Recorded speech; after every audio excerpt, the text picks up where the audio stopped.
and a very, very warm welcome. Thank you for making it here. Just to let you know what this is all about. Study Hall Foundation has been instrumental under the inspiring guidance of Dr. Urvashi Sahni to keep the flame burning. We have not allowed the issue of gender inequality die. It's continuing on our website www.studyhallfoundation.org. I earnestly request each one of you to please visit the site and put in your valuable comments. In the next leg of our journey, we have this panel discussion. The topic, as is very clearly stated, India's daughters, unwanted, unequal, unsafe. For the last 3 weeks, we have seen across the globe people commenting on this very topic on our website. It has been very inspiring. And the one thing which is common is that each one who has put up their view is all in tandem with they do not want this inequality. And they do agree there is inequality. We all look forward to our eminent panelists who are amidst us, and I extend a very, very warm welcome to you and to each one of you who is here.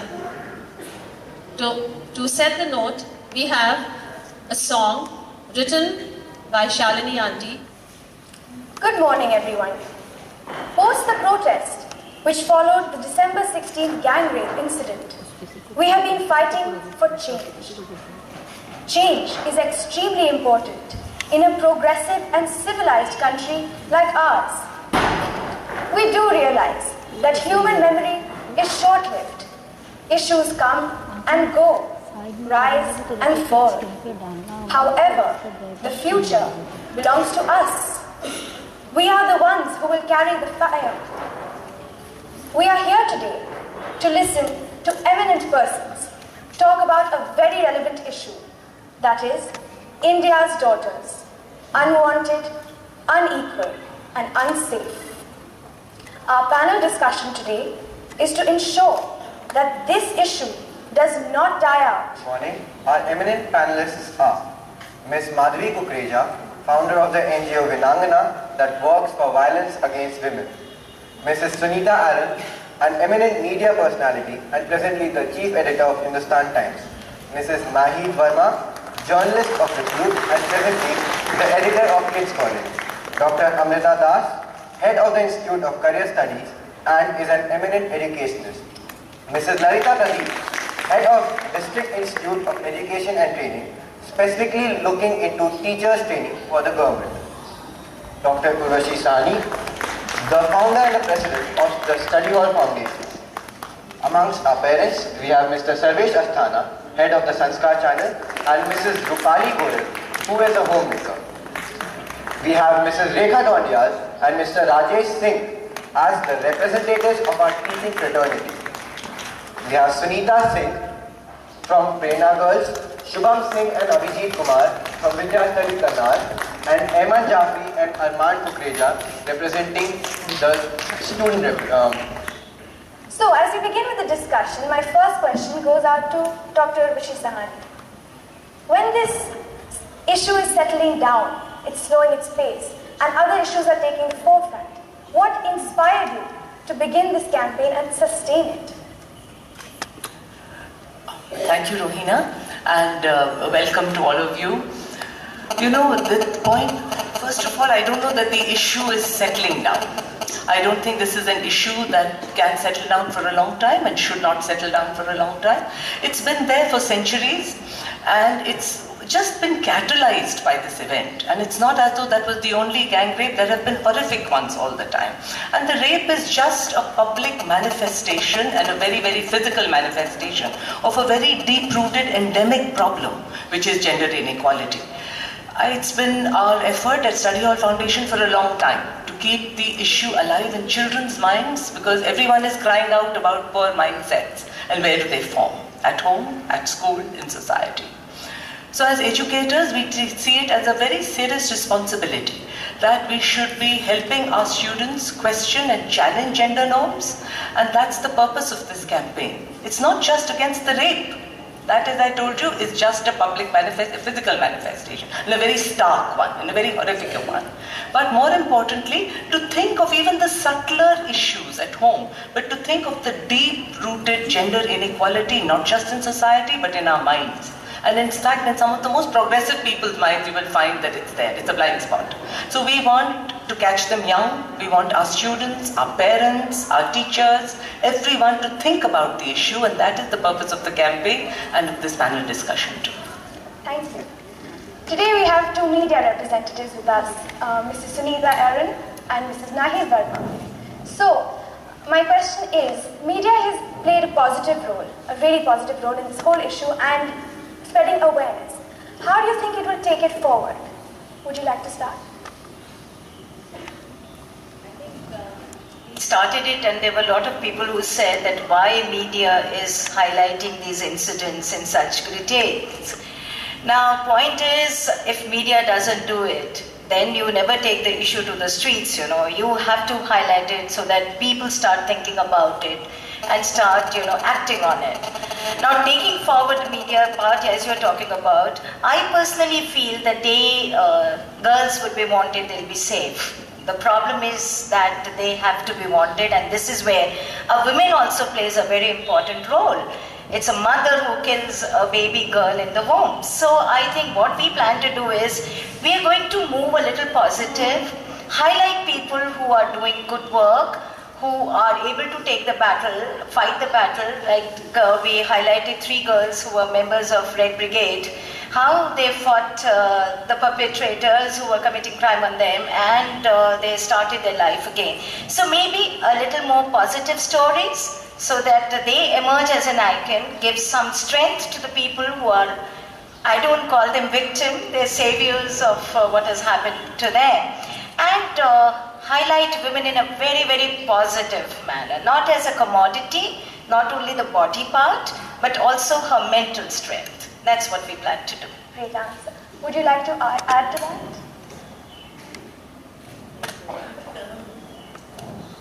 Thanks, Rohina.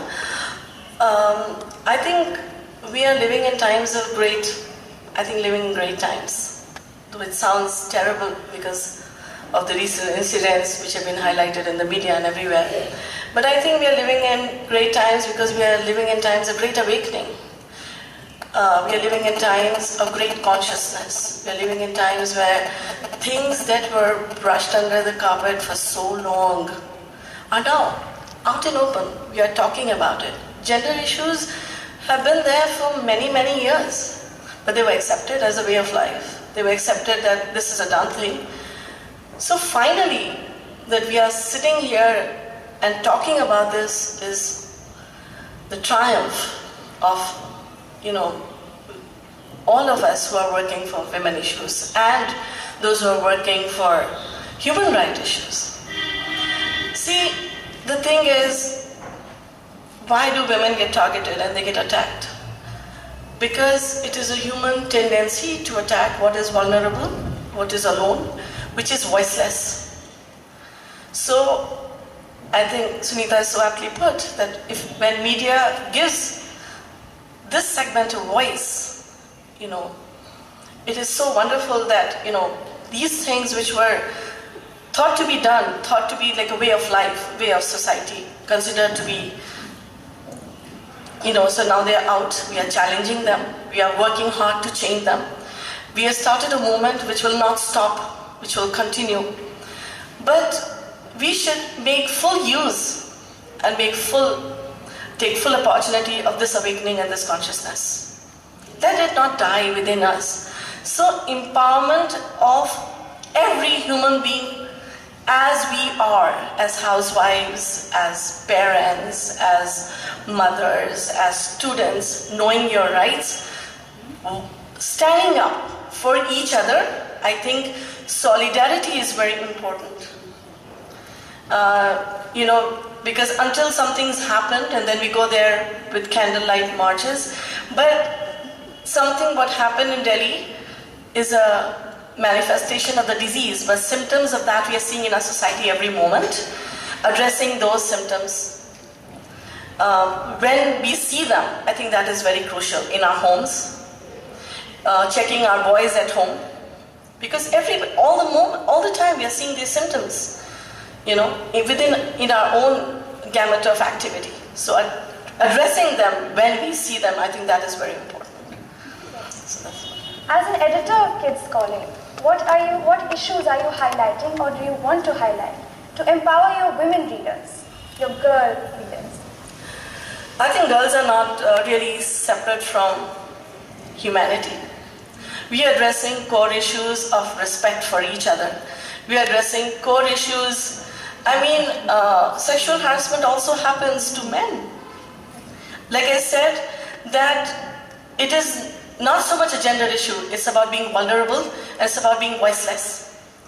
So if we watch out for each other, as young people watching out for each other, standing out for each other, voicing, when we see them going oddy, standing up, protesting, giving voice to the vulnerable and the voiceless. I think this is what my target would be for young people.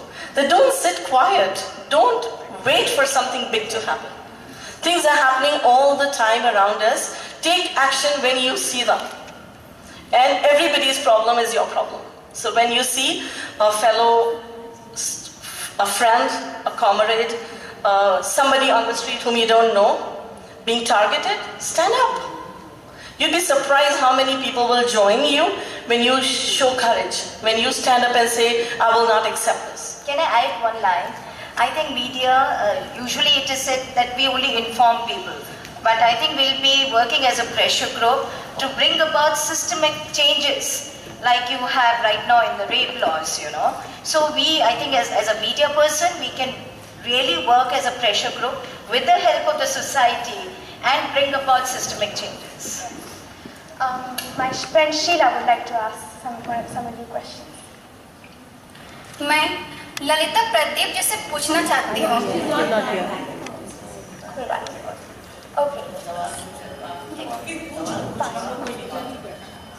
कि महिलाओं व पुरुषों को शिक्षक बनाने के लिए जो ट्रेनिंग दी जाती है, उस दौरान पुरुषों से क्या किन्हीं विशेष बिंदुओं पर चर्चा की जाती है? Let me answer for Lalita, and because we've also been doing some of these things. बेटा, हम लोगों को ट्रेनिंग में अभी मेरी बात हुई वृंदा स्वरूप जी से, जो सेक्रेटरी हैं एजुकेशन की.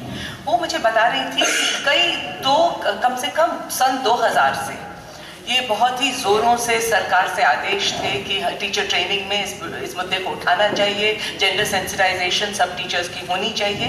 सन 2000 में हम लोगों ने भी इसमें बहुत काम किया था ताकि टेक्स्ट बुक्स को बदला है, लेकिन अभी भी इसको सीरियसली कोई नहीं ले रहा है, क्योंकि शायद जेंडर की एक समझ बहुत से लोगों के स्तर पे है ही नहीं कि उसको किस तरह समझाना चाहिए, किस तरह उसकी बहुत तह तक पहुंचना चाहिए, ताकि पितृसत्ता पर ही एक सवाल उठाना चाहिए कि जब हम एक प्रजातंत्र हैं तो उसमें पितृसत्ता की कोई जगह है ही नहीं, वो गलत है. तो इस तरह की बुनियादी तौर पर समझ अभी शायद जेंडर की है नहीं, और इसकी ट्रेनिंग हम लोग तो कर रहे हैं, अपने स्तर से हम लोग कर रहे हैं. केजीबीवी स्कूल्स में हम लोग ने किया है बहुत कुछ, और उसका एक बहुत अच्छा निष्कर्ष भी निकला कि एक ही महीने बाद ट्रेनिंग के बाद वहाँ पर केजीबीवीज आपको बताएं कि सरकार की तरफ से ये स्कूल्स बने हैं जो केवल मिडिल स्कूल हैं, क्लास 6, 7, 8, और बहुत ही नीचे तबके के बच्चों की और बहुत ही लोअर कास्ट की लड़कियों के लिए रेजिडेंशियल स्कूल्स हैं. उनकी हम लोगों ने ट्रेनिंग की, और एक महीने के बाद जैसे होता है पेरेंट्स आ गए कि इस बच्ची को हम निकाल रहे हैं क्योंकि इसकी शादी कर देंगे, 13 साल की बच्ची की. तो क्योंकि ट्रेनिंग हुई थी, टीचर ने समझा और उसने कहा नहीं, ये गैर कानूनी, आप कर नहीं सकते. तो पेरेंट्स बहुत जोर से पलटकर उन्होंने उन्हें बहुत ही ये कहा कि आपका इसमें what is how is it your business, आप किस तरह इसे रोक सकते हैं. उन्होंने कहा हम तो रोक सकते हैं क्योंकि गैर कानूनी है. फिर वो गांव में गए, वहां पे बहुत से लोगों को उन्होंने जोड़ा और इस शादी को रुकवा दिया. तो इसका मतलब है कि अगर हम टीचर्स की अच्छी तरह से ट्रेनिंग करें और ये बताएं कि ये एक जेंडर के कारण ही हमारी लड़कियां स्कूल पहले आती हैं तो रुकती नहीं और पढ़ती नहीं, और उसमें उनका एम्पावरमेंट नहीं होता है. तो जब तक हम टीचर्स को इस तरह की ट्रेनिंग ना दें कि वो पहले तो जेंडर को बहुत ही बुनियादी तौर से समझें कि ये क्या है, क्या मसला है, क्यों है, केवल रेप के तौर पर नहीं, और फिर ये समझें कि किस तरह टीचर्स को लड़कियों के हक के लिए बोलना है, स्कूल को लड़कियों के अधिकारों के लिए बोलना है, हम सबको बोलना है। जैसे हमारे पैनलिस्ट कह रहे हैं कि ये केवल विमेन्स राइट्स इश्यू नहीं है, ह्यूमन राइट्स इश्यू है, और ये आज तो इतनी जोर से उछल कर आया है, लेकिन सदियों से विमेन्स ग्रुप्स इसमें जुड़े हैं, बहुत कुछ काम कर चुके हैं, इसीलिए औरतों के अधिकार यहाँ तक पहुंचे हैं कि हमारे जहाँ तक कॉन्स्टिट्यूशन है उसमें तो कम से कम हमारा अधिकार है, हम लोग कह सके कि देखिए गैर कानूनी है। एक जमाना था आप ये भी नहीं कह सकते थे, अब हम कह सकते हैं, तो हमारे हाथ में एक तलवार है जिसका हम प्रयोग कर सकते हैं। Thank you. आई थिंक मैं एक चीज जोड़ना चाह रही हूँ कि शिक्षा, बहुत ही रुचिकर बात ये है कि शिक्षा पहले बहुत सेफ था, टीचर बनना लड़की के लिए सबसे सेफ कैरियर था, मतलब इनफैक्ट शिक्षित कर दो, थोड़ा बहुत पढ़ा लिखा दो, तो आपने अपनी ड्यूटी एज अ पेरेंट कर ली, आगे वो शिक्षा को सशक्तिकरण के रूप में किसी ने नहीं देखा था। आई थिंक ये सबसे बड़ी बात है जो अब बदलने की बात तुम्हारे सवाल से भी है और जो ऋषि मैम कहती, क्योंकि पहले ये था भाई टीचर बन जाओ तो सेफ कैरियर है, लड़की को थोड़ा 8वीं 10वीं तक पढ़ा लो तो सेफ है, बस इतना तो बस इतना। पर शिक्षा को लोगों ने सशक्तिकरण जैसे नहीं देखा था, इसको ही बदलना है तभी कुछ बदलेगा। Just quickly, I'm sorry for hogging it, but I just can't help it. कि हमारे, in fact, you said something very important, that I think education actually is very sterile. Our curriculum is out of date completely. The focus is on literacy, the focus is on technology and on science, whereas it should be on social issues. Education as a medium for social change. On the one hand, we put all the burden on education, that education ho jayega to sab kuch theek ho jayega. On the other hand, look at the way it's being done. All the focus is on learning outcomes, to learning, and not just here, world over. Learning outcomes, meaning can your children read, can they write, will they learn the content, look at your CBSE exam. In study hall, we have been trying for the last 4 or 5 years, not just today, to make it an issue-based education. We took up 4 issues some 4 years ago. Gender, caste, communalism, poverty. And our goal was that, hey listen, let's put these issues center stage, let's make them the educational goal. And let's turn math, science, history, social studies around it, so that you look at it as a medium of social change. In terms of gender, in fact at Prerna, that is our goal. We put empowerment center, that is the goal. And everything else is a means to achieve that goal. And I think all of us who care about education, who care about society, education, the purpose, goal of education is not just to know, but to learn to live. Right? Then we should be canvassing very hard that let us look at education differently. And in terms of teachers, even in study hall, once I remember asking this question, what is it that stresses you out most in school? One of the teachers very honestly said, she says, your issue-based education. I just don't know what to do with it. And that's the problem with our teacher training. That's why they don't know what to do with it. Otherwise, we see it all the time. Thankfully, India is it's not an insular. If there is richness, there's poverty right next to it. Point is, we have become insular. So our goal is at all our schools that in study hall, these are middle class children, they must learn that their privileges are unfairly held. So what do you do with your privilege? Share it. Right? At Prerna, they are suffering from gender issues, very severe issues. Well, learn to resist, learn to understand gender. Our teachers learn to advocate, and our school is truly an advocate for girls' rights. Right? And at Vidyasthali, learn to understand the rural environment and use your education to make that better. What are the disparities there? So gender is one issue. Unfortunately, India is ridden with disparities. We are a democracy with a feudal mentality. So we are a feudocracy. Dr. Amita, as an educationist, what components of education do you think should be strengthened to produce an egalitarian mindset in the students and the youth?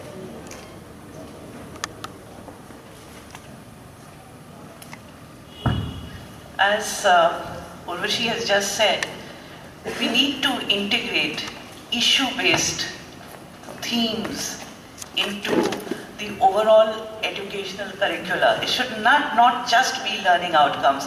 It should not just be chasing numbers. That becomes a rat race. You may win the race, but you remain a rat. So we need to actually look at education that will lead to greater social awareness, awareness of our rights as well as our duties, wherein we ourselves are aware individuals, aware, humane. We give respect to people regardless of gender, regardless of caste, regardless of social standing. And we are imbued with the desire to serve our country and take it forward. And we can only serve our country and take it forward if there is respect for each other, and that is very, very important. And if there is respect for the rule of law, we have wonderful legal provisions, we have wonderful constitutional provisions, but we do not adhere to the rule of law. And that is what we have to sort of integrate into our systems, right from the family to the school to higher education. And that will make a difference. That will lead to a critical mass of right-thinking people. And once you have a critical mass, you will have an enlightened society. Excellent. So you mean to say not only name the implementation, but also adhere to the rules? And so kind of every one of us has to be responsible for our thoughts, for our actions, and learn how to have value judgments. Think for ourselves, and that is what Study Hall is doing. That is why Study Hall is a school with a difference. That is why I advocate that people come to Study Hall, and this kind of teaching gets kind of transferred to other systems as well. And through Study Hall, like Prerna, Vidyasthali, if we had lakhs of study halls and Vidyasthalis and Prernas, can you see the change that is coming about? Enormous. Prita, aapke muh mein ghee shakkar.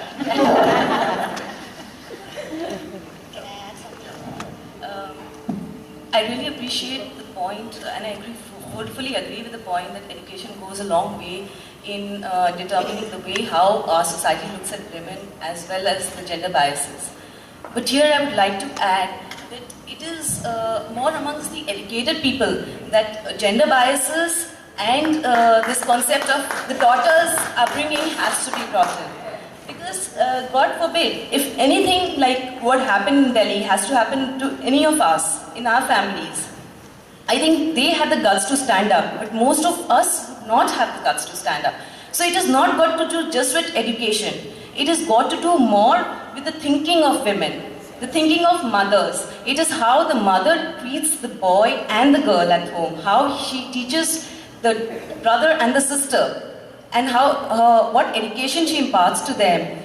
And does she give the girl the guts enough to stand up, even at home, for small things, when things have to be shared, when the elders in the house say that the boy will get it because he's a boy.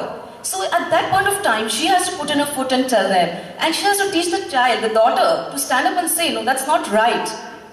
And then that is the time when the mothers most of the time teach the child, because they've been taught this, that no, the girl should keep quiet, you should take the lion's share, should go to someone else, the males in the house.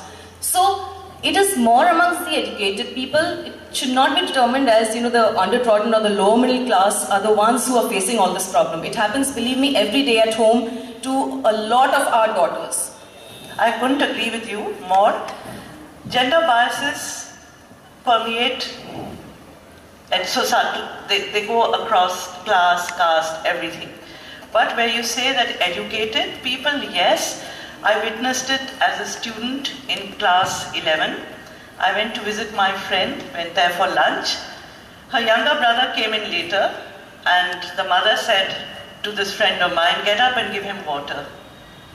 Now, it clearly shows that women are there to serve the menfolk of any society.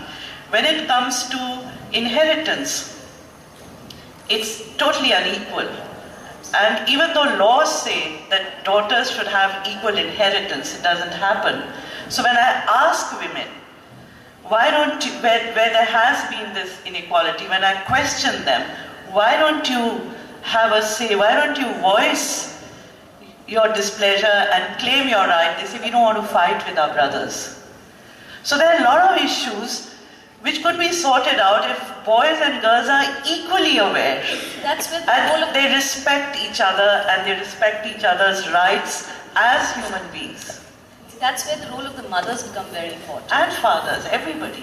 I think the mother, yes, of course, both, but the mother is more, because the children also see how the mother is treated at home. That determines how their thinking process. But you know, it's easier said than done, because women are also a product of a patriarchal society. They've been brainwashed, they've been conditioned over a period of time. And we have to get over this stereotypical thinking, this kind of conditioning. It's very easy to say, okay, it is the Saas who perpetuates the violence against the Bahu, but she's supported by the men folk of the house. So the awareness has to be amongst everybody. Sorry to interrupt, but I guess we are all deviating to the patriarchal trend of India. So first I would like to ask Mr. Asthana, who is representing the fathers, to say what... बहुत बहुत धन्यवाद कि मुझे अवसर मिल गया बोलने का।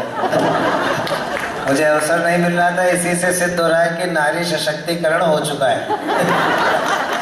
और बहुत देर से मैं सुन रहा हूँ। मैं एक बेटी का पिता हूँ, वो बेटी भी यहीं पढ़ती है। मैं एक बेटे का पिता हूँ, वो बेटा भी यहीं पढ़ता है। मैं अगर थोड़ा सा पीछे चलूँ, मैं 2-3 मिनट टाइम लूँगा आप लोगों का।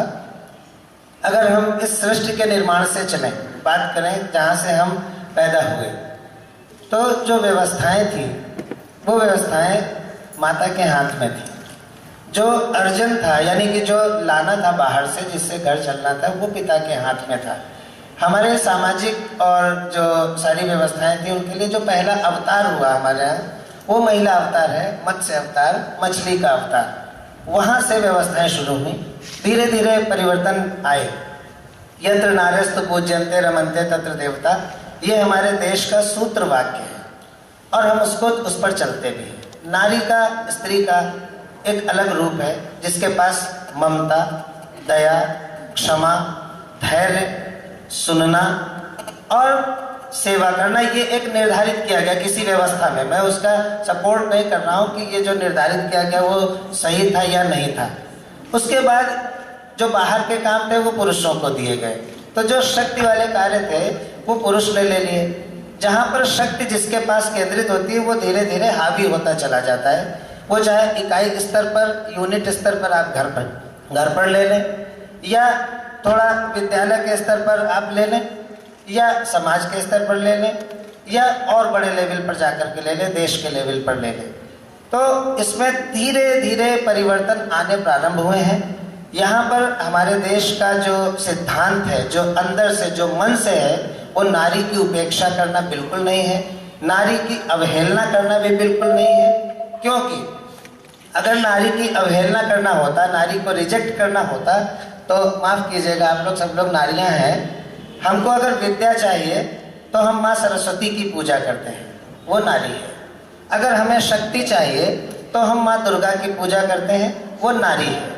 अगर हमें धन चाहिए तो हम लक्ष्मी की पूजा करते हैं, वो नारी है। तो जो मूल है, जो रूट है, वहाँ पर नारी है। लेकिन व्यवस्थाएं कुछ बिगड़ी हैं, उनको हमें परिवर्तित करना है। जैसा कि मैडम कुकरेजा ने कहा कि घर में खड़े हो जाना है, मना कर देना है, विद्रोह कर देना है, तो मैं इस बात से सहमत नहीं हूँ। सशक्तिकरण विद्रोह से नहीं आता, सशक्तिकरण विमर्श से आता है, बातचीत करने से आता है, शिक्षा से आता है। जी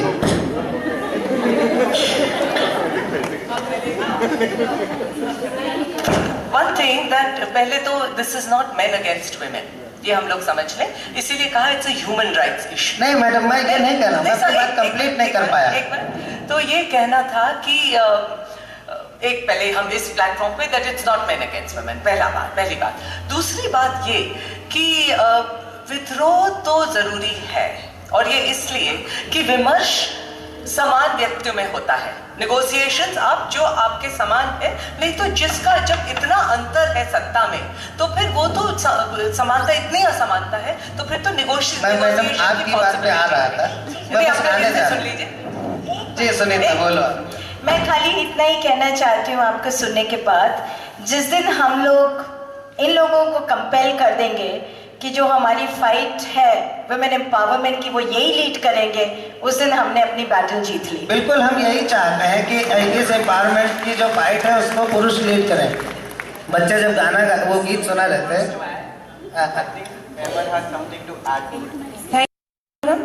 What I want to say is, we are at a domestic level very tolerant.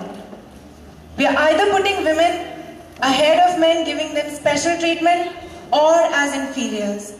What I feel is, if we put women in a similar path as men, there would be no need for those special treatments. Then women can stand parallel to men, as equals, as similar.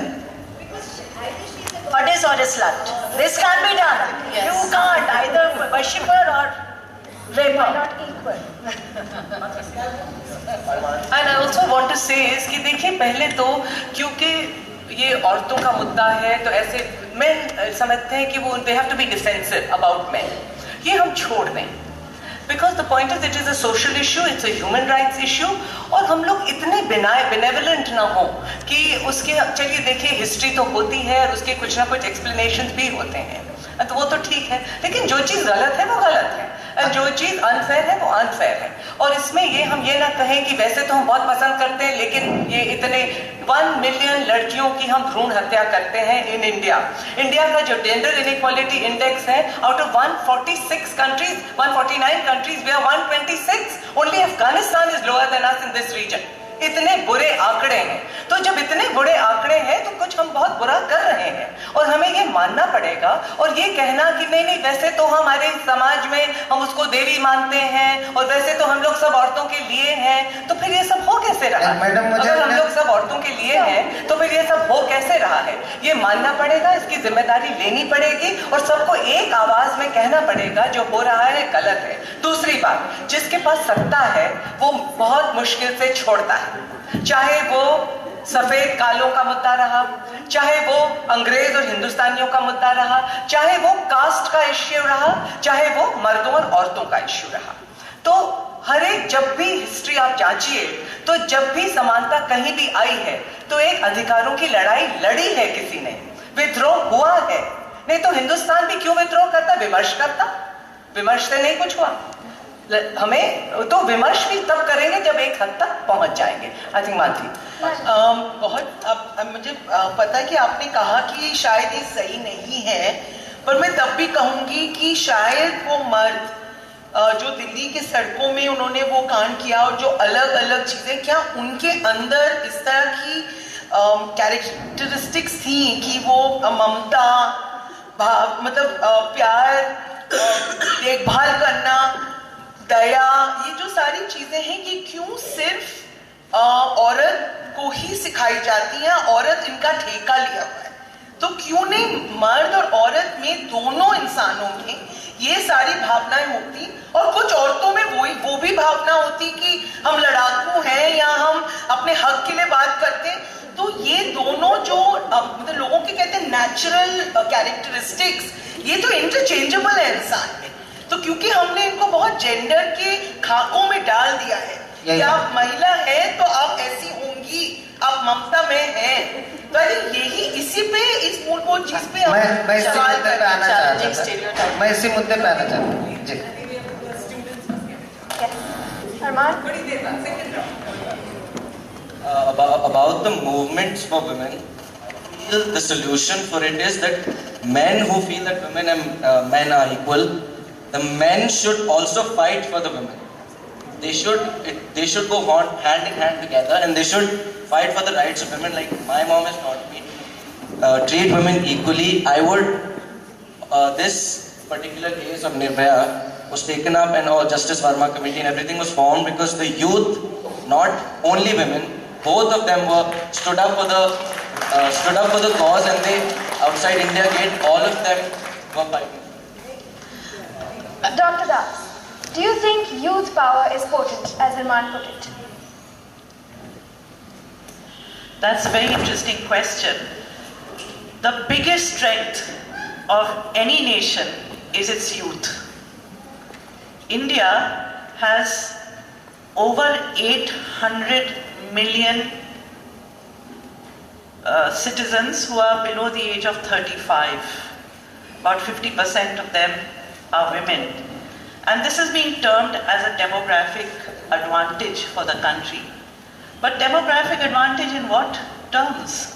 If you are looking at economic growth, if you are looking at emerging as a leading nation of the world, we will never get there unless these 800 million people begin to transform their own thinking, their own actions, and look at gender issues, look at issues like gender equality, lead those lives as enlightened citizens, and say no to any kind of violence, say no to any kind of inequality. We have to take a stand. And as I said, it begins at home, the school has a major role, media plays a major role. If all of us work towards that transformation, then change will happen, and then India will witness a second golden age.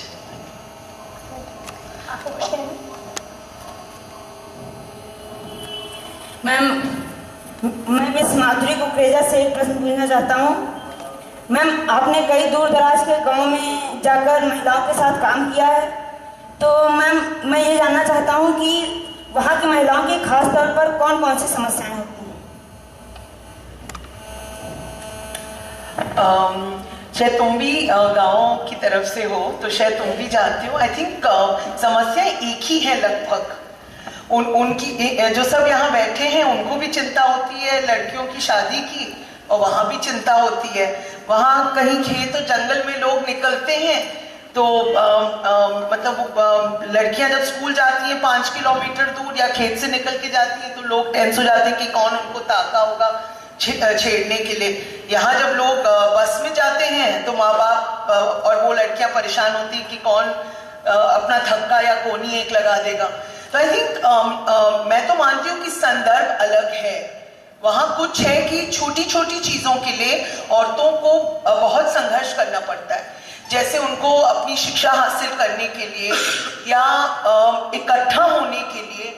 ये चीजें जो शहर के लोग हैं शायद वो थोड़ा सा टेकन फॉर ग्रांटेड करते हैं लड़कियों को, मगर समस्या तो मुझे लगता है कि शहर और गांव की बहुत मिलती जुलती समस्याएं हैं। और ऐसा मतलब आप जान रहे इस समय जब पूरा ये केस दिल्ली का हुआ तो एक बहुत बड़ी आवाज हुई थी कि ये शहरी चीज है कि शहर में ही बलात्कार हो रहे हैं, और ये शहरी संदर्भ का एक सिलसिला है। We'll be coming back to you. I think this is I just want to add few things. देखिए, मैं कई बारी गांव में जाती हूँ, वहाँ पे बच्चों से मिलने का एक मौका मिलता है, and I sit and talk to them. Now the major problem with them is कि उनके भी बहुत सपने जग गए हैं। जैसे जैसे टेक्नोलॉजी का विस्तार हो रहा है, they have lot of dreams, and I have been discussing it with Amrita also, but they really don't have anybody to guide them. Their parents not literate enough to tell them what to study, what to do with their respective lives, you know. They want to become, now if you ask them what do you want to become, oh I can become an A&M or I can become a teacher. They can't think beyond that. So there is a total lack of guidance. Second, there are a lot of contradictions in a rural society. Either woman is very powerful, she controls everything, or she has been bought by somebody. Girls are picked up, you know, they are taken away, there are caste problems, there are other feudal problems still exist in rural areas. But we have, on the positive side, we do see women coming out, even in those pockets where they have fought MLAs. So I personally feel women across India, women across globe has to emerge as a vote bank. She has to say that I have risen above my caste and community, I am a vote bank. No political party will be able to, you know, ignore 50% population and then you dictate your terms what you want. Till you become a voice, you can't have your say, you can't change the system. The rural areas, as the Grami said, so we have Abhijit and Shubham representing the boys from rural areas. So मैं उनसे ये निवेदन है कि वो इसके बारे में अपने विचार अभिव्यक्त करें। अभी हमारे गांव में जल्द ही हमारे क्षेत्र के गांव में एक घटना हुई थी 2 साल पहले। एक रियल फादर अपनी बेटी से उत्पीड़न का कार्य कर रहा था। उत्पीड़न का कार्य करता जब शादी होने वाली थी तो नशेड़ी बाप था उसका, उसकी शादी होने वाली थी तो उसकी 2 बेटियां थी, एक छोटी थी एक बड़ी थी। बड़ी वाली बेटी के साथ वो उत्पीड़न कर रहा था, जो छोटी वाली बेटी थी वो एक बार जान गई मेरा रियल फादर इसके साथ उत्पीड़न करा, जब उसकी शादी हो जाएगी तो ये मेरे साथ भी ऐसा ही कार्य करेगा, तो उसने सुसाइड कर दिया छोटी वाली बेटी। तो वो समाज को पता ही नहीं चला, वो बता नहीं सकती थी कि वो क्या कर सकती है, बड़ी बड़ी जिसके साथ उत्पीड़न कर रहा था वो क्या कर सकती है। जैसे आपको इस बात की जानकारी प्राप्त हुई तो आप लोगों ने इसको क्या टेकअप किया, उछाला, क्या पंचायत के सामने रखा ये बात बाद में पता चली जब उसने सुसाइड कर ली। तब भी ये जब बाद में पता चली तो उसके पिताजी तो जीवित थे ना, उन्होंने कोई एक्शन उनके किसी ने आवाज उठाई, आवाज नहीं उठाई, यही प्रॉब्लम। मैं पर आई थिंक मैं एक सपोर्ट में कहना चाह रही हूँ, ये घटना जो है इवन जब शहरों में होती है और हमने खुद एक मतलब सरकारी अधिकारी ने जब ये कांड अपनी बेटी के साथ किया तो क्या तब आवाज उठाना इतना आसान है? आई थिंक मतलब द फैक्ट कि हम लोग इसके बारे में सोच रहे हैं इस एक कदम, क्योंकि सबसे बड़ी चुनौती है कि जब घर पे इस तरह का हो रहा है उसके ऊपर आवाज उठाना, शायद ये जिंदगी भर का संघर्ष है। एक जो बेटा आप जैसे माधवी जी कह रही हैं, इसके सपोर्ट में मैं कहूँ कि वाकई शहरों में भी ये होता है, हिंदुस्तान में बल्कि it has one of the highest rates of incestuous sex abuse. और हमारे ही प्रेरणा के ही एक किसी घर में इस तरह हुआ कि बाप अपनी बेटी का बलात्कार किया उसने, और हम लोग को पता चला क्योंकि बहन ने बताया, तो हमने तुरंत एक्शन लिया। और माँ इस बात को छुपा रही थी क्योंकि इज्जत का तकाजा, कई चीज़ों का तकाजा, इज्जत is a very important thing to think about कि ये ऑनर क्यों हमेशा लड़की की सेक्सुअलिटी के साथ ही जुड़ी रहती है। तो फिर हमने चाइल्ड लाइन के साथ को कांटेक्ट किया, ये चाइल्ड प्रोटेक्शन सर्विसेज है, और उनसे कहा कि आप ज़रा इसका करिए, पुलिस से भी बात करेंगे। तो उसने कहा पहले हम बात कर लें, तो वो गए और कहा कि हमने उनसे बहुत बात की है और बहुत खुश होकर आ गए कि हमने इस मामले को रिजॉल्व कर दिया है। तो हमने कहा क्या किया? हमने कहा अरे हमने बहुत बात की तो फादर मान गए हैं कि आगे से ऐसा नहीं करेंगे। तो हम लोग हैरान, मैंने कहा इसको आप रेजोल्यूशन मानते हैं क्यों? तो उन्होंने कहा क्योंकि अरे क्या करते, आखिर फैमिली नहीं तो टूटती। तो देखिए 2 बड़ी बातें हैं, एक तो इज्जत, उसकी परिभाषा क्या है और क्यों इस तरह की बातों से जुड़ी है। दूसरी कि आप फैमिली को जोड़ना, किस तरह की फैमिली को आप कायम कर रखना चाहते हैं। और इससे भी और बड़ी बात, हमने इसी किस्से को, हमने उसका बहुत विद्रोह किया और पुलिस तक बात पहुंच गई। हमने किसी और से टीचर्स की ट्रेनिंग में वाराणसी में हम लोग कर रहे थे, और ये भी टीचर ग्रामीण क्षेत्र में पढ़ाती हैं, उनके सामने ये समस्या रखी और कहा कि क्या ऐसा होना चाहिए, उस आदमी के साथ क्या करना चाहिए। चाइल्ड लाइन ने इस तरह का एक सोल्यूशन निकाला, क्या ये सही था या गलत था। मेजॉरिटी टीचर ने, जो शहरी थे, उन्होंने कहा ठीक था, आखिर फैमिली को क्यों तोड़ें। और हमने फिर सवाल पूछा कि मान लीजिए अगर ये कहीं आपकी लड़की का बलात्कार किसी और बाहर का आदमी करता है तब क्या करना चाहिए? कहते तब तो 10 साल की जेल होनी चाहिए। तो मैंने कहा ये बताइए, जब फादर खुद करता है ज्यादा घिनौना अपराध है, उसको आप कह देते हैं दूसरी चांस दीजिए, बाहर का करता है तो वही उसको 10 साल की जेल हो। मुश्किल ये है कि हम लोग, जैसे कि कोई और भी कह रहा था, जो घर का दायरा है, बेटा आप ही लोग शायद कह रहे थे, घर का दायरे को हम समझते हैं कि वो कानून से परे है, और उसमें अगर कोई मारता है तो वो ठीक है, बाहर की किसी को मारता है वो तो अपराध है, घर में मारते हैं तो वो तो ठीक है, बीवी को मारते हैं तो वो ठीक है, घर बाहर मारते हैं तो वो गलत है, राइट। और बलात्कार घर में होता है तो उसको ढक दिया जाए, बाहर होता है तो शायद वो पुलिस के पास चला जाए। तो एक ये हमें समझना बहुत जरूरी है कि, और वही हम लोग समझा रहे थे कि घर का दायरा तो बल्कि और सुरक्षित होना चाहिए, उसको हम क्यों मान के बैठे हैं कि उसके लिए वो कानून से परे है। और डोमेस्टिक स्फीयर की कानून बनने में भी इतना संघर्ष किया है विमेन्स ग्रुप्स ने, तो अभी भी आप जानेंगे कि मैरिटल रेप को जस्टिस वर्मा कमीशन ने उसको माना नहीं है। और हम लोग इतने केसेस देखते हैं जहाँ पे इतनी बुरी तरह से अपनी पत्नियों को लोग यूज करते हैं। तो एक ये समझना कि इज्जत को, कि जब चोर चोरी करता है तो इसकी इज्जत जाती है, यहाँ पर बलात्कारी की इज्जत नहीं जाती, लड़की की इज्जत जाती है। क्यों? चोर चोरी करता है तो चोर को जेल में डाल देते हैं, यहाँ पर लड़की को बलात्कार तो लड़कियों को अंदर ढक दो, क्यों? तो ये सवाल कौन उठाएगा? और इज्जत का भी एक सवाल कि इज्जत क्या है और क्यों इससे लड़की की इज्जत क्यों जाती है, बलात्कारी की इज्जत जानी चाहिए, ये पूछना बहुत जरूरी है। वो पिता कहलाने के अधिकारी नहीं है, उसको तो 100 जूते मारो बाहर निकाल कर। और क्यों नहीं मारते? क्योंकि सब चुप। क्यों चुप? क्यों चुप? ये पूछना जरूरी है। और आज की नौजवान पीढ़ी है वो सोचे कि क्यों चुप। Urvashi, also I'd like to add that I think women need to change their mindset. They need to stand in solidarity for their own daughters, for their neighbors, for anything that happens outside. Instead of telling your daughter, तुमने कुछ किया होगा, तुम ऐसे कपड़े पहनोगी तो ऐसे ही होगा. The minute the daughter is born, I've seen people from well-off families जैसे 2 बेटियां हैं, दहेज का सोचना पड़ता है. I have to think about my daughters also. I mean, it happens all the time.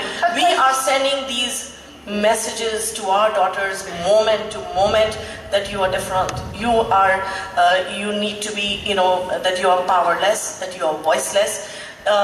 Also, I'm thinking of something very interesting. Many years ago, I went to the World Bank DC, and in the restroom there were these little pamphlets for women, and they said that please report to us if these things happen to you. And some of the things, I was laughing. I was telling my husband that we endure as women in India all the time. Does your husband think that you're mentally deficient? Does your husband often says tumhe nahi pata, tum mat bolo? Does your husband say that they treat you differently outside, treat you differently inside home? If these things happen, please report. Ma'am, I think Mrs. Rekha has to say something. Hello. I feel society is very coercive and we are products of our environment. So we are trained to conform. I am all in praise of non-conformists. Wherever there is any injustice, we should withdraw and carry on, and not for a second should we rest, because the moment we conform, we accept injustice. Absolutely. So we got to fight it every day and every level. I'd like to add what Sunita said, that there has to be systemic change in society. So laws need to be amended, but who implements the law? Police. Police has to be sensitized, and there have to be many more courses for both male and female police officers. So when these cases are reported, but police would be sensitized, Amrita, when cases are reported. When women take their fellow, comrades to the station and say, write the report because we think. So that has when we done. Form a pressure group and we constantly. That's right. So we have to have the pressure groups, definitely. The media has to play a very important role there, because no society rises above the level to which it raises its women. So Arman has to add. Yeah. I would like to ask you, ma'am, why did the media only take up this issue and not the other small issues in the villages? Why only this particular issue? Now, I knew this is going to come, because this is one question that we are being asked again and again, why? That became a very important issue. The brutality part, every rape is horrific, as she said, every rape. In fact, even eve teasing, molestation, why we talk about rape only? So whenever child marriage, whenever dignity of a woman is in question, it becomes an issue. But definitely it happened in Delhi, and we could see the pressure building up there, and we did it, and you see the changes in the law also. We do report other cases. It's not that we are not reporting other cases, but we have our readers telling us, why are you, do we have more rapes nowadays, or you people are reporting more? We want something positive to read about. Enough, you are creating panic in the society. So somewhere you have to balance when you are reporting. I want to add something. The media certainly has played a very positive role, but as he said, I want to add, the girl had the guts to speak up. The parents had the guts to stand up for her. That is the reason it got highlighted. Had it been a hush matter where the child would have been told to keep quiet, nobody would have even had the guts to report it. People have not read. I'm sorry here, actually, because it got highlighted, they spoke up. I do not. There's one more point. I think our student But one point I need to bring here, which is related to the question Arman raised and Sunita answered. Right after this rape case, there was a case where a whole lot of students, girl students in a school in Chhattisgarh complained that they had been raped regularly by their teachers. The chief minister's wife said this should have been kept under wraps. It should never have come out. But once it came out, I didn't see the same kind of media support for these rural girls who complained. There was no support for them. Why? May I just, I think our student representatives must get a chance to speak. So we'll come back to the question later. So let us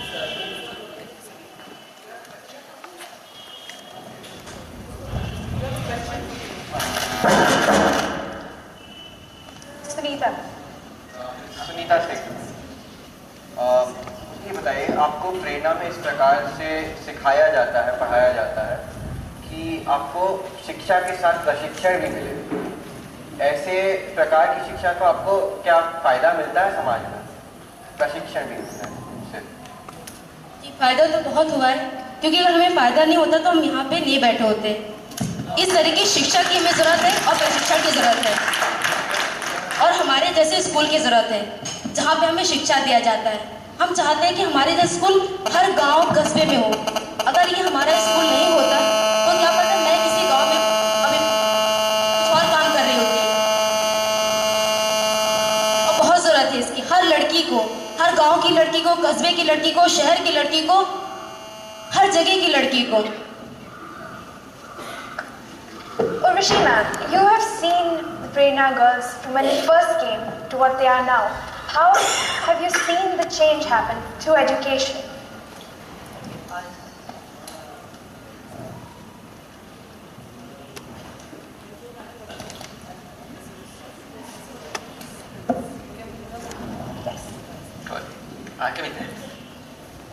Hello? Yeah.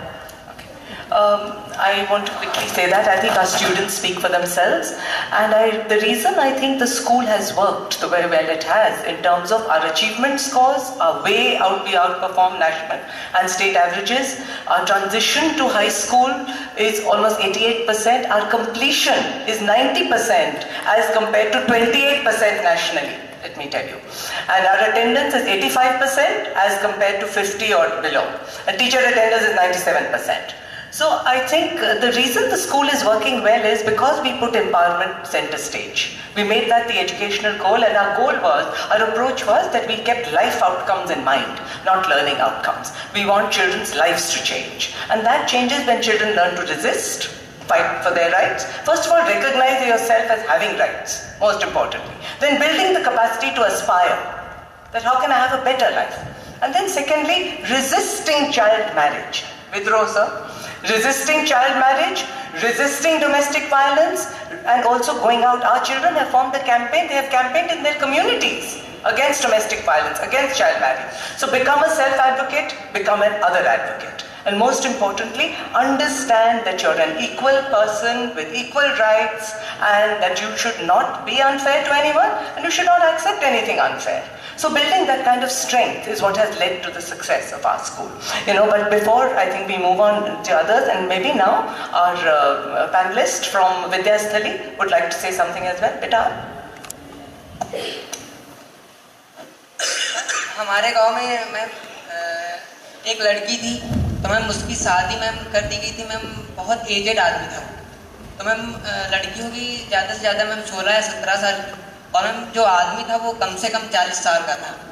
तो हमारे गांव में उसकी शादी हो गई थी। Ma'am समझाया था उसको बहुत लोगों ने कि आज जो जिसके साथ आप शादी कर रहे हो बहुत बड़ा है और लड़की छोटी है, पढ़ने की उम्र है अभी। बहुत लोगों ने समझाया, लेकिन वो माना नहीं। और अभी जल्दी में ही मैम उसकी लड़की का डिवोर्स भी हो गया।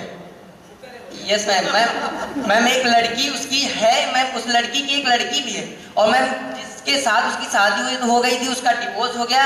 डिवोर्स होने के बाद फिर वो अपने घर ले गया। मैम आया, यस मैम डिवोर्स हो गया, लेकिन वो जब मैम उन्हीं मैम लड़की वालों का और मैम उसका मैम कोई बात हुई होगी, तो मैम वो फिर से आया और मैम उसको अपने घर लिए चला गया। आपका क्या विचार है इसके बारे में कि पहले तो क्या करना चाहिए था समाज वालों को, आपको, और इसको किस तरह इस मसले को किस तरह हल किया जाए? मैम हमको तो मैम जो करना था मैम हम लोगों ने बहुत समझाया मैम, घर वालों ने, मैम पापा ने, चाचा ने, सब लोगों ने। मैम घर से ज़्यादा दूर नहीं है मैम, मैम बहुत समझाया कि आदमी है बहुत बड़ा है और ठीक नहीं। मैम उनकी एक इकलौती लड़की भी थी मैम। मुझे एक बात बताओ, आपको पता है कि कानून है इसके विरोध, तो कानून का सहारा क्यों नहीं लिया? पुलिस को क्यों नहीं बताया? मैम वो इसलिए क्योंकि मैम वो लोग खुद ही नहीं जाते थे। अगर हम लोग जाते तो मैम पुलिस वाले हम लोगों से पूछते कि इनको कोई परेशानी नहीं है, तुमको क्यों परेशानी है? देखिए यही बात है। I must say something about this. पहले तो let's not call it child marriage, let's call it girl slavery, because that's what it is. Marriage करके उसको डिग्निफाई मत करिए और उसके हॉरर को यूफोमाइज मत करिए। It's an awful practice. World has 10 million child brides per year. India has 1/3 of them. Let us hang our heads in shame.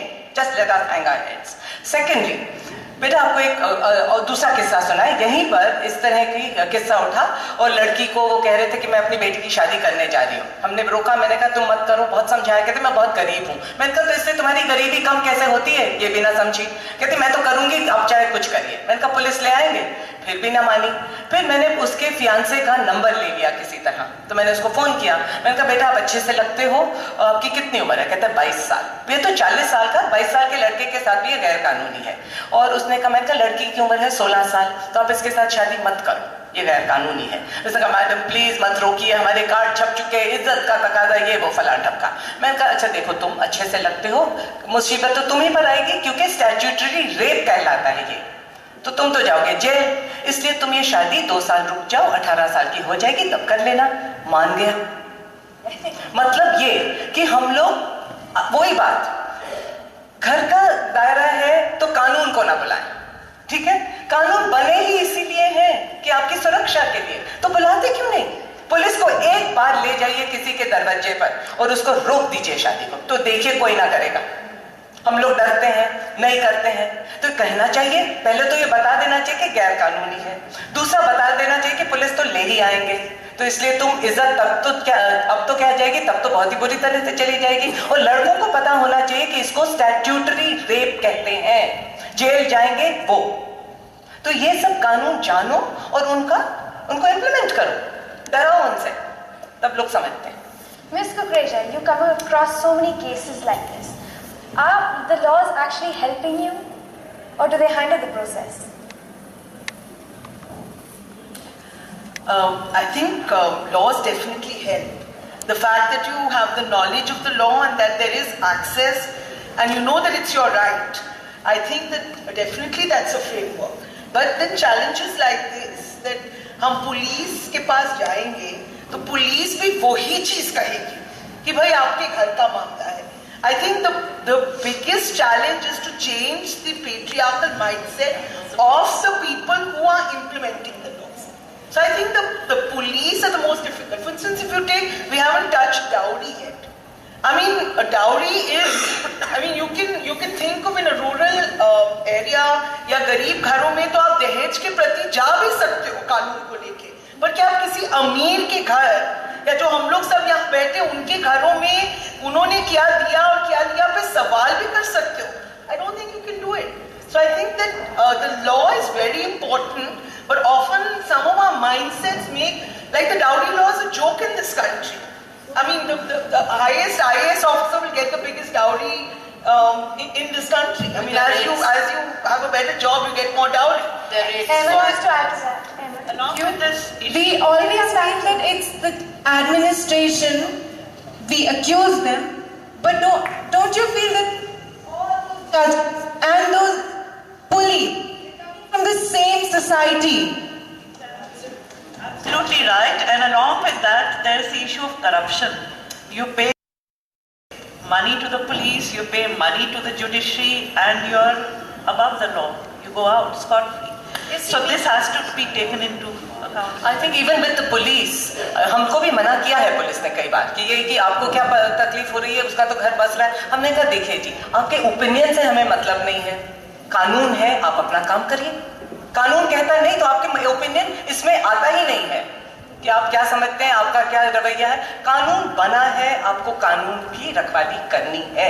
तो अगर आपको कानून पता है और आप उस कानून को डट कर कहें कि नहीं ये कानून है, तो फिर उससे कुछ ना कुछ फर्क बहुत पड़ता है। लोग डरते हैं, हम पुलिस को भी वो मान जाते हैं, फिर हम उसको परस्यू नहीं करते हैं, परसिस्टेंटली नहीं करते हैं। हम कहते हैं जब हमने अपना वो कर दिया, पुलिस से कहा, उसने मना कर दिया, हम घर आ गए। अरे क्यों, घर क्यों आए, खड़े रहो वहां पर, उनसे कहो नहीं FIR दर्ज कीजिए। यहाँ पे प्रेशर ग्रुप्स के साथ साथ मीडिया का भी रोल बहुत ही जरूरी है।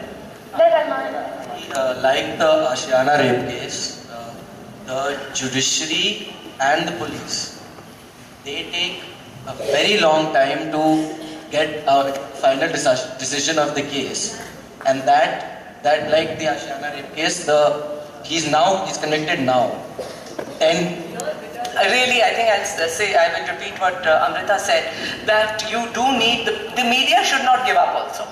The media, what it does is it moves on to the next issue where the papers will sell, right? So, no, I'm sorry. No, I object. It's not because the paper sells, because there are thousands of issues happening. Right. Now you tell me, what is the society doing? If I raise the same question, we had child marriages, abolition of child marriages act law decades back. There's no reason why should we have child marriages today. But you go to Rajasthan, you go to some parts of UP, there is a season when you can see small children being carried out, mass marriages of. So somewhere it's society and the media. Because there's so many issues happening. If we had Guru yesterday, then we had Kumbh, then we had, every issue becomes very important. And I need to reply, I've been waiting and waiting, need to reply why Delhi got so much of attention. One, it is country's capital. Second, whatever happens, it became a symbol of brutality on a women. Third, the society, their sensitivities were definitely awakened, because girls as such have been feeling very, very insecure. She mentioned about Chhattisgarh. Perhaps the newspapers there must have carried out as a movement, but maybe this part of India it was not. So it's not that the media, we highlight the issues. Issues become more important than cases, and certain cases become so important that it forces the judiciary to have a look, the government to set up a fast track court, and to set up a Justice Verma committee. So I think issues should be more important than particular. Yeah.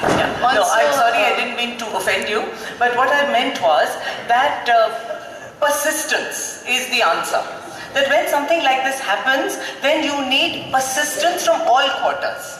That it might not take front page news, but because people are afraid of the media has great power. So when that happens, and I'm telling you, if the media had not played up this whole issue, not a lot would have happened. It has got so much power, but unfortunately there aren't so many socially committed media people. I'm sorry to say that. And so it's everywhere. So you're one, we're very lucky. But there are many who aren't. But the point is that there needs persistence, and actually, okay, I would also say the same thing, that why did the women's groups, why did the committed groups let the case die down? Why didn't they stand there and protest? And that is the case with India. We chalta hai. Very soon we accept too much, we are too tolerant, we should be fighting more. And more withdrawal is needed, sir. Achha, 1 minute, I think let's move it to the audience now and ask if they have any questions. In that vein, Urvashi, I'd like to add that we launched a new weekly, the Lucknow Tribune, and we are carrying a 1090 scorecard.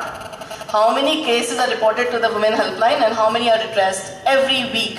So it's a part of the newspaper, front page.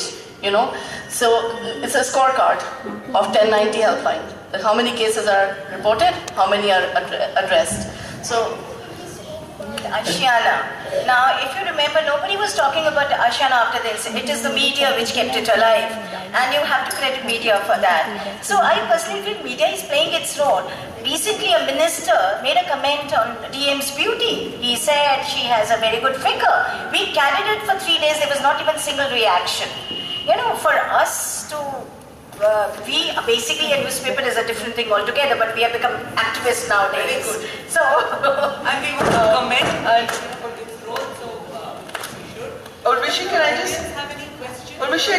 add one quick sentence. I think the best combination is the strength of the survivor when life doesn't end with something like this.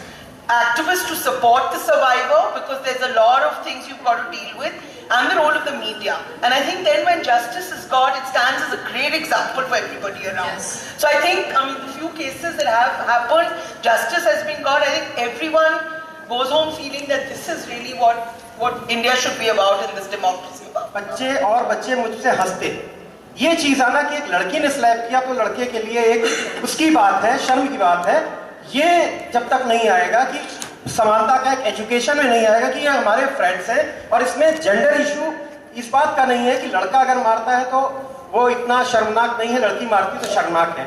ये जहां तक बहुत सारे जो हिंसक घटनाएं इनमें ये भी होता है कि सबक सिखाने का मतलब है, यानी औरत को अगर वो ऊपर यानी उसके बराबर आ रही है तो उसको दबा के सबक सिखाने का, चाहे वो रेप केसेस हो चाहे एसिड थ्रोइंग जैसी चीजें। तो ये अगर बच्चों में इस बात की बात एजुकेशन में नहीं आता है कि इतने बराबर है कि अगर वो हमको मार भी रहे तो ऐसे जैसे एक लड़का हमको ट्रीट करता है वैसे ही लड़की ट्रीट करती है, जब तक ये नहीं आएगा तब तक शायद मेरे ख्याल में ये चीजें हम उसकी तह तक नहीं जा पाएंगे। बहुत सारी बातें सही है लेकिन एक ये भी इम्पोर्टेंट रोल रखता है। राजेंद्र के पास कुछ कहने को है तो उनकी विचार सुनते हैं। सर, आप एक योगा टीचर हैं स्कूल के, तो योगा का पूरा काम है सेल्फ डिसिप्लिन, तो आपको क्या लगता है कि ऐसी चीजें क्या हमें इस इश्यू पर मदद कर पाएंगी कभी? हेलो, इस विषय में हमेशा मैंने अपने क्लास में बातें करी हैं बच्चों से, और योग सबसे पहला चीज है डिसिप्लिन। फर्स्ट, यम और नियम is a true part, it's a very important part, discipline part. It means good human being, how to make a good human being quality and how to develop it, that is very important. तो fitness 3 level पे work करता है, physically, mentally और spiritually. जब तीनों fitness साथ मिलते हैं तो वो एक सही मायने में फिटनेस है, और योग पूरी तरीके से हेल्प करता है मिडल। क्योंकि अभी जितनी सारी बातें मुझे सुन के बड़ा मजा आ रहा था बहुत सारे डिस्कशंस में, तो मुझे कहीं ना कहीं लगता है कि पुरुषों का नजरिया हमेशा से बहुत ही महिलाओं के प्रति बहुत पुराना रहा है। उनका दृष्टिकोण हमेशा से महिलाओं को के काम को महत्वहीन समझना और अपने काम को महत्वपूर्ण समझना। इसका परिणाम ये हुआ कि आज इस डिस्कशन की जरूरत पड़ी और इस चीज को सबके सामने रखने की जरूरत पड़ी। जरूरत ये पढ़नी ही नहीं चाहिए थी बहुत पहले, क्योंकि योग हमें सबसे पहले एक इंसान बनना सिखाता है। ये मेल और फीमेल सेकेंड स्टेज पे हैं। तो सबसे पहले तो एक गुड ह्यूमन बीइंग क्वालिटी का डेवलप होना। दूसरी चीज मैं ये कहना चाहूंगा कि एक शेर मुझे इस समय याद आ रहा है कि सिर्फ हंगामा खड़ा करना ही मेरा मकसद नहीं, सिर्फ हंगामा खड़ा करना ही मेरा मकसद नहीं, मेरी कोशिश है कि ये सूरत बदलनी चाहिए। मेरे सीने में न सही तेरे सीने में ही सही, हो कहीं भी आग, ये आग हमेशा जलनी चाहिए। इसको रुकने ना दें और हमेशा इसको कंटिन्यू करें। Thank you. बात जब आग की आई है तो मैं यहाँ पे उपस्थित सभी पेरेंट्स से और यहाँ के भी पेरेंट्स से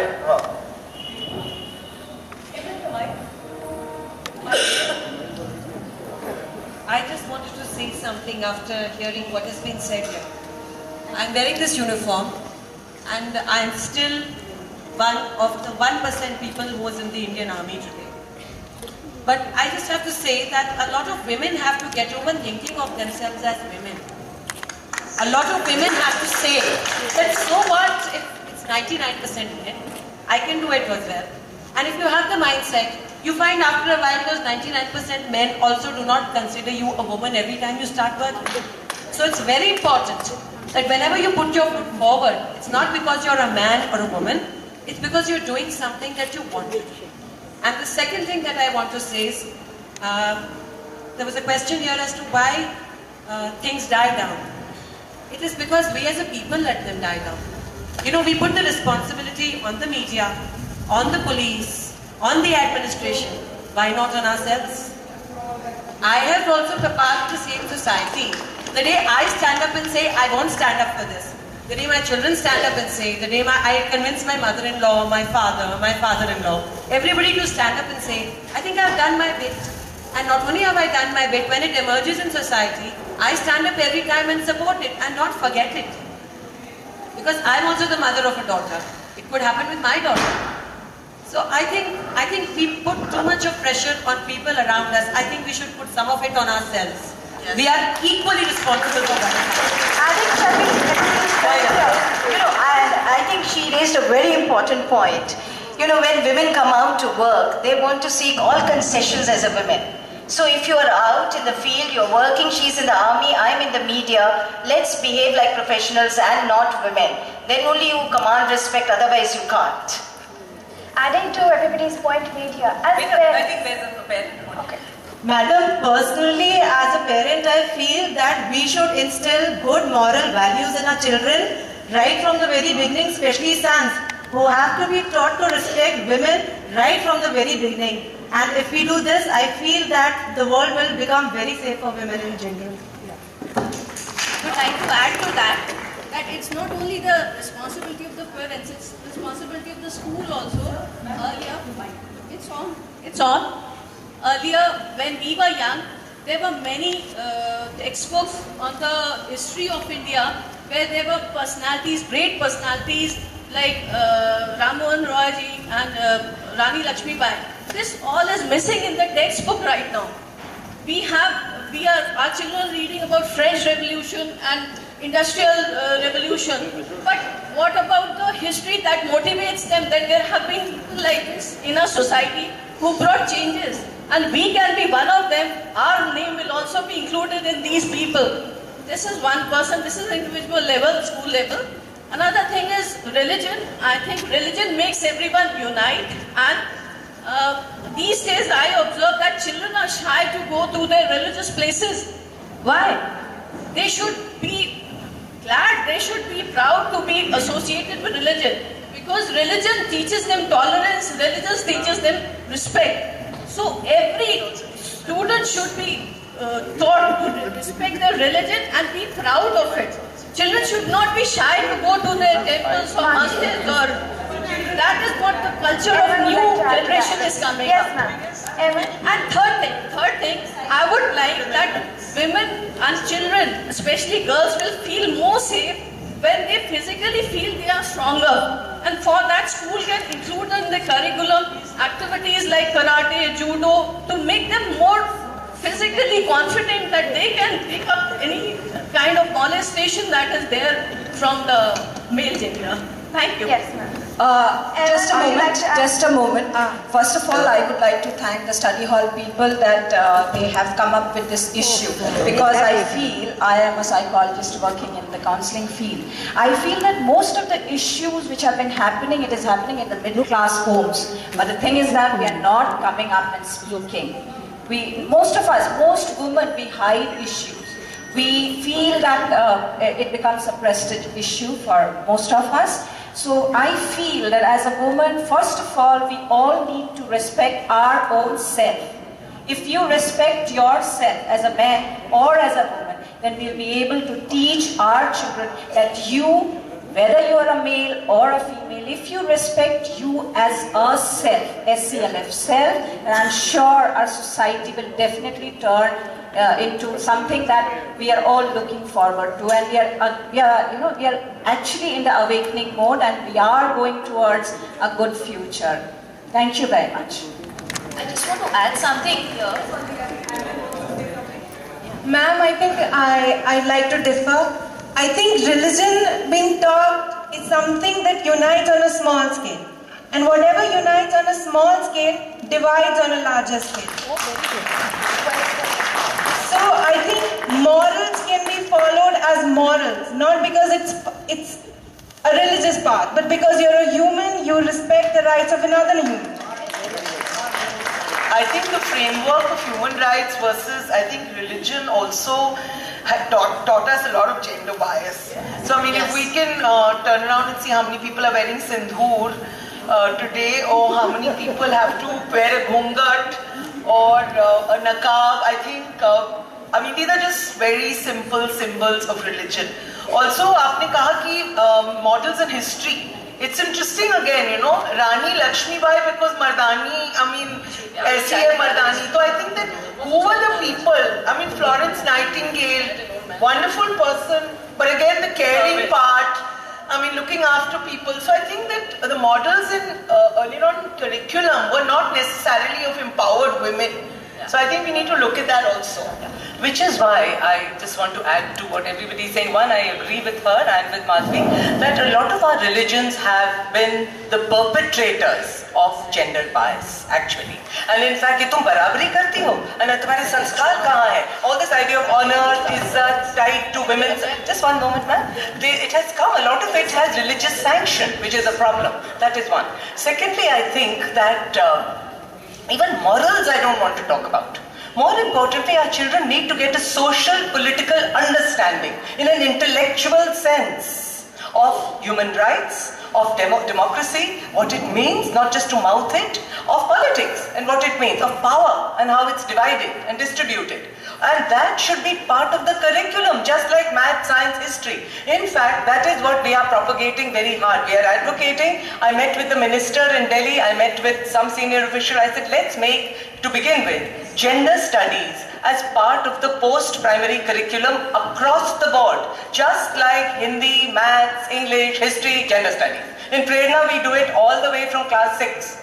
It is part of the curriculum. There is no choice in the matter. And I think it is important for our children to have an intellectual understanding of what is happening around you. How is power divided? Why is it divided? A history of patriarchy. How was it created? How do you change it? Only then education will become an instrument of social change. Actually, we're making an effort today to sit down here and discuss a topic which everybody sits at home and discusses. Everybody knows. But the point is here that we have to make efforts to have these kind of gatherings and discuss things because certain things are taboos at home. We do not discuss what has happened. For example, in this case recently, when the news channels were covering all this, we had friends over and they sent the kids inside and changed the channels. So my son asked, what is rape? I took the effort to explain him. I do not need to explain him physically what happens or mentally what happens. But I just need to tell him that the audacity of a woman is outraged by some. So the point is that taboos should be removed. People should know, the kids should know what has to be talked about, what has not to be talked about, and everything has to be talked about in front of the kids, but the levels of the discussion or the descriptions have to be moderated according to their age. So in case we are talking frankly with the children right from the early age, with boys or girls, we will not need an effort to sit together. Women's rights groups will not have to come together and have forums or discussions and all. It will be a day-to-day topic and these things will never happen.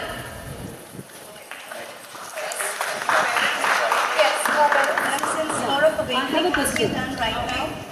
Ma'am, I have a question to the media that commodity as women as a commodity. How media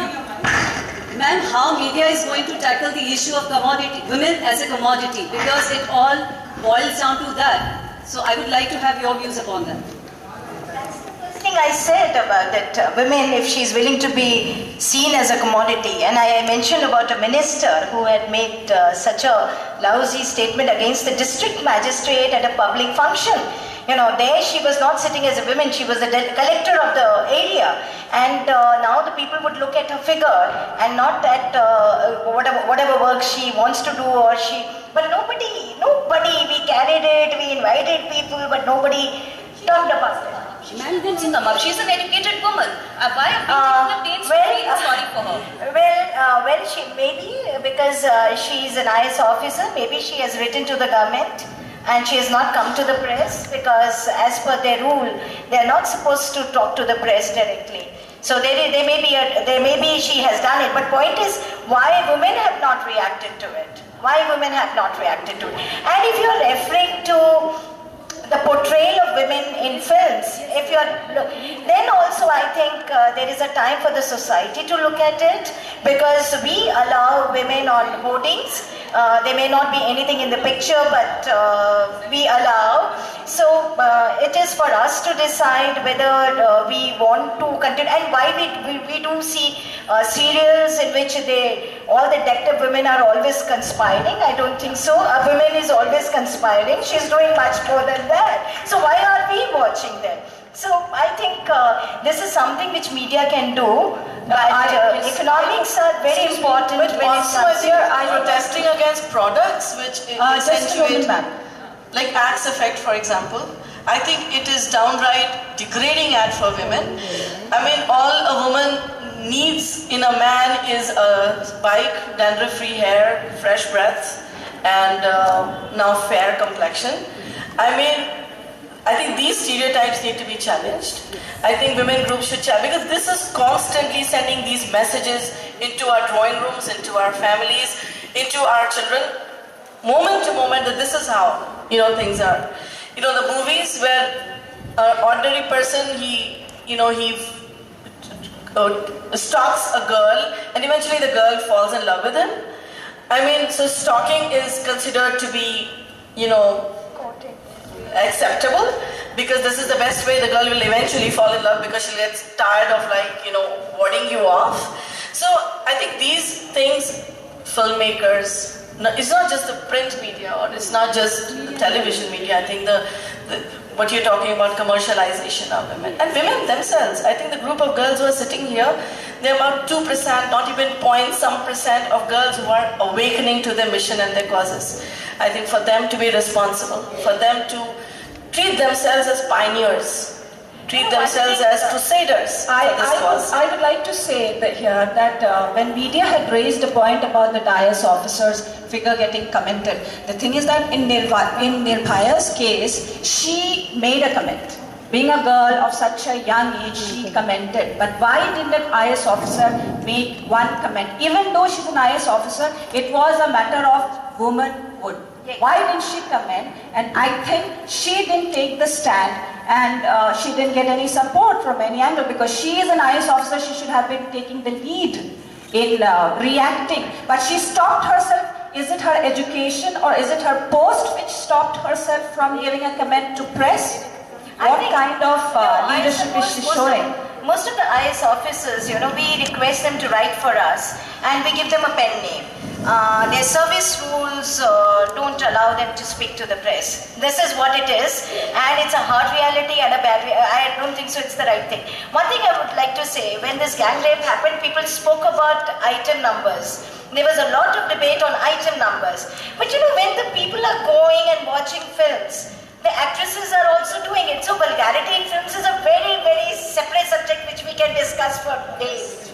I want to just add over here, I think the issue is deeper than that. It's not just in the movies or on hoardings or in media. The question is, and I think some people touched upon it, the lady from the army, that it's a question of how do we perceive ourselves as women? How do we define femininity and masculinity? And how do men perceive us? So it is a very deep-rooted question of how are women portrayed, but first of all, how do we perceive ourselves, right? It's not just on media. What about girls generally, right? When you go to a party, men are dressed in suits. You often go to a party, women are dressed in backless blouses, right? Now, why is their idea of beauty a backless blouse and their idea of smartness a tie? So that is also part of the social way of perceiving yourselves. So I think it is important. Gender, we've been talking about gender roles all the time, roles and responsibilities, that's what we were talking. That is why the issue of gender, that you're born a boy or a girl is a matter of sex, your sex. That doesn't give you any power or dispower. But because society assigns certain roles, certain perceptions, certain responsibilities, certain rights, certain duties, that's how gender is constructed. So gender is actually a verb. It is done at home, it is done in society, it is done by media, it is done by films, it is done by everything. How do you undo it? Right. So that at various places, you undo it at home, parents must, first of all, with a lot of conversations, you undo it in school, and then it will lead to an undoing outside too. So importantly, you must look at yourself also, and that's why media studies. Talk to your children at home about how it is being perceived, how they're being portrayed. Let them critique it. Talk about it at home. These dialogues are really very important. I think some parents have... Yes. And some students from the audience also, please feel free to join. Or teacher. I wanted to add one thing, that it's high time now we should talk about certain role models now. And I think the people sitting on the dais, they themselves are the role models. Like we have Madhvi ma'am. We talk about patriarchal society, and she has, I think, broken the norms. And she has a son and she's taking care of the second leadership now, where she's working for people, and she has shown that we all have met, and it starts with us only. That is what I just wanted to say. Thank you, but I think a point I'd like to take from that, I think it's very important that personal is political. This has been a slogan of the women's movement, that how you lead your life should be reflecting of all these norms. So we do talk about the institution of marriage, but yet we want our daughters to get married. We look at a single woman in a particular way, even if we say there's nothing wrong with being single. So I think the way each one of us leads our lives, and if we can talk about what's personal is political, then I think, like she said, a lot of women's lives will change. I mean, the person who was the army officer said that. Then I think if personal is political, if we can make that our slogan, there'll be a lot of change. I think this question from the student should be the last one. Auntie, I wanted to ask that you said that education plays a major role in reducing gender biases. So when most of the people of India are uneducated, how can you trust them? Most of the girls, they feel unsafe because people are uneducated. Yes, Auntie. Correct. Okay, let me reframe my answer then. What I said was that a certain kind of education will change gender biases. Because if schools mirror gender norms, have the same thing happening, it's not going to change any gender bias. So that's why you should make it as part of your curriculum, make it as part of your agenda, your educational agenda to change gender norms. Secondly, of course, you must first of all have education in order to change the kind of education you get. But let me tell you, according to statistics, now these are government statistics, let's take them with a pinch of salt. But in terms of access to education, they are claiming that as many girls have access to education as boys. Okay, it's saying something like net enrollment is 87%, the gender ratio, right? But also the dropout rate is huge. So we need several stages of progress. You definitely need education to be reaching everyone, but I think while you're doing that, you can't wait. You can't say, okay, first let's reach literacy and numeracy to everyone, then we'll think about gender. No. You need to first redefine education, make it more real, grounded in realities, grounded in social and political realities, and then make sure that everyone has access to that. And beta, again, as many people have told you, I told you there were approximately 1 million female feticides. Do you think there are uneducated people doing that? They don't have access to ultrasound machine. They don't have the money. They just have their babies. They have 7 daughters so that they can have a son. They kill their daughters. But female feticide is done by educated people, middle class people, right? So that is why it is very important to look at the kind of education. What's the content of that education? How is it transacted? What is the norm, right? Okay. I think we need to wrap up. The sun is going to roast us. I just want to say one last thing, that a group of 40 women who started repairing hand pumps in Banda 20 years ago, completely illiterate, did also cause a revolution and a change in all stereotypes about women. While in America, in New York, in Delhi and Lucknow, you don't have a single woman mechanic who comes to repair your bijli or your plumbing or anything. So I mean, it also depends on how the main thing is to transform the stereotypes that exist. So education with or without, that can happen also. थोड़ा सा मुझे मौका मिलेगा madam? जरा सा मुझे मौका दे दीजिए। ये जो बैनर लगा है इसमें अनवांटेड, अनइक्वल और अनसेफ, मैं डॉक्टर उर्वशी साहनी जी ने जहाँ पर बात छोड़ी थी, मैं बहुत देर से छटपटा रहा था कि मैं उनकी बात को थोड़ा सा आगे बढ़ाऊं। डॉक्टर साहनी ने प्रश्न उठाया था कि आखिर क्यों नहीं बोल पाती घर की लड़की, क्यों नहीं विद्रोह कर पाती है। तो इसके लिए हम सबको एक चीज़ सोचनी पड़ेगी कि जो सोशल सिक्योरिटी सिस्टम है हमारा, सोशल सिक्योरिटी जो अमेरिका में है, जो ब्रिटेन में है, जो बहुत सारे डेवलप्ड कंट्रीज में है, वहाँ पर क्या है कि सरकार की, स्टेट की जिम्मेदारी होती है कि अगर किसी को ज़रूरत है किसी किस्म की तो वो पूरी करता है।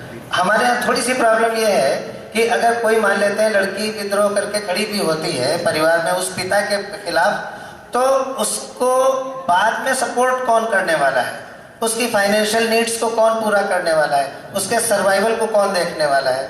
मीडिया की डॉक्टर एरन भी हैं, मैं भी मीडिया से ही हूँ, डॉक्टर उर्वशी तो बहुत बड़ी सोशल वर्कर हैं, कुछ ऐसे प्रेशर तैयार किए जाएं जिससे सरकार वो सोशल सिक्योरिटी इंश्योर करे कि अगर किसी परिवार की कोई लड़की विद्रोह करती है अपने ऊपर हुए अपराध के खिलाफ, तो उसकी व्यवस्थाएं सरकार उठाए। मुझे लगता है यहाँ पर अगर हम थोड़ा सा काम कर लेंगे तो हम अपनी बच्चियों को और ताकतवर बना सकते हैं, उनको पूरी तरह से स्वतंत्र रूप से एक अस्तित्व प्रदान कर सकते हैं, क्योंकि अभी तक वो अपने उसी पिता पर निर्भर है फाइनेंशियली, वो अपने भाई पर निर्भर है।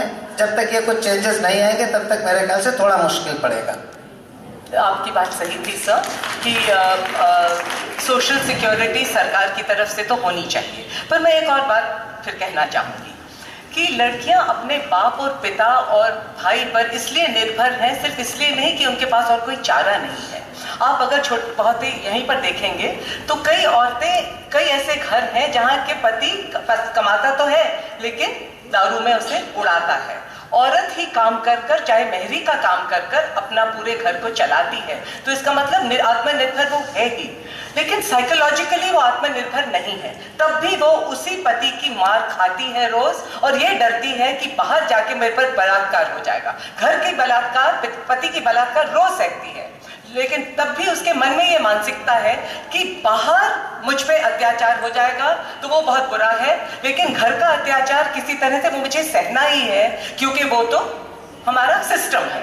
तो इसका मतलब हमें आत्मनिर्भरता की जरूरत तो है, लेकिन बहुत जरूरी आत्मनिर्भरता, और ये बहुत से लोगों ने कहा, एक साइकोलॉजिकल और एक सेल्फ की जरूरत कि I can be independent, I can live as an equal person, I can survive as an equal person, and to that the evidence is that many women are surviving as independent people in their own homes, they are surviving, लेकिन घर से बाहर निकलने में डरती हैं, बहुत ही बुरी बुरी शादियों को सहती हैं और बहुत सालों तक सहती हैं, क्योंकि इनके मन में बिठाया गया है कि तुम्हारी अर्थी भी यहाँ से उठे और जाके वो सारी रिलीजियस नॉनसेंस कि इसमें कि ये सब तुम्हें करना है, कि वो तो आपको सहना ही है किसी तरह, और बाहर डेंजर है, घर में डेंजर नहीं है। घर का डेंजर किसी तरह से वो तो फिर सिस्टम ही है, और बाहर का डेंजर बहुत बुरा है।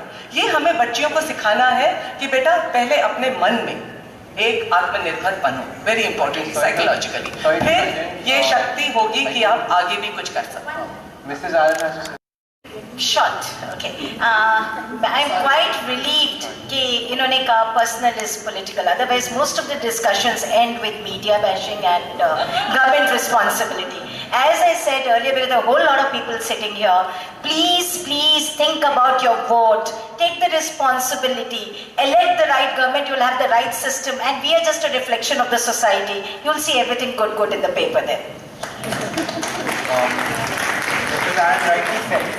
Generally it happens that we end up concluding with the blame game going on. But today, what we have finally seen is that ultimately everything ends up in bringing the change in ourselves. We need to change our own thinking process. And the change should come from inside. We all need to participate for it. As for the vote of thanks, I'm really honored to do that job. I would like to thank all the panelists present here for coming and giving their time. I would like to thank the audience to listen so patiently and participate so actively. I would like to thank my teachers also who had helped us with the whole discussion. Thank you. At the end, I would like to say something. I think we should teach our children, think once before. Think once before you misbehave with someone. Maybe for you it's fun, but you are giving a lesson to your young ones. Come on, you can also enjoy with someone. But you know that someone can be your loved ones also. So never ever try to have such one. Thank you. I just discussions and have more like these. And just before parting, can I say this? That I think our principal mentioned it to you, that we have been running a campaign on our website, studyhallfoundation.org. And we have wide participation from our student community, from Prerna, Vidyasthali and Study Hall, from students from the Kasturba Gandhi Balika Vidyalayas in Jaunpur, Mirzapur and Sonbhadra, from the teacher training community, from University of Maryland, University of Toronto, and from past community members. I request you all to please just click on our website, send us a short blog, we will post it on our website and enter the dialogue. As a follow-up to that, we have several offline activities. This is one of those. And tomorrow, if you know that there is a campaign called 1 Billion Rising. I don't know how many of you got an opportunity to watch Vagina Monologues by Eve Ensler. She has called for this campaign called 1 Billion Rising of Women Against Gender-Based Violence and for Women's Equality. And this is 1 Billion Rising all over the world. And they have called 14th of February, which you all know is Valentine's Day, as V-Day, pun intended. And everywhere, many people are getting together to have an event to show their solidarity. Many organizations here, Study Hall Foundation being one of them, Sanat Kada, and Sahyog and others, are leading a rally, a mass rally, which is on at 1 o'clock. You're supposed to bring one Odni with you, and our schools are participating, our teachers are participating. We will all be starting at, where are we joining? We're going to do 2 hours of it. It carries on all the way from the Begum Hazrat Mahal Park to the GPO, right? It was there in the newspapers today too. So we invite you all to our website to join our campaign. We invite you all to the rally tomorrow and again show your solidarity, and let us hope that the dialogue does not cease, that it is important to be, that is what an active democracy is. It is filled with vibrant, relevant, social, political and critical dialogues. Thank you very much once again. Thank you all for our students. As you can see, they have started. And thank you all for joining us. Thanks very much.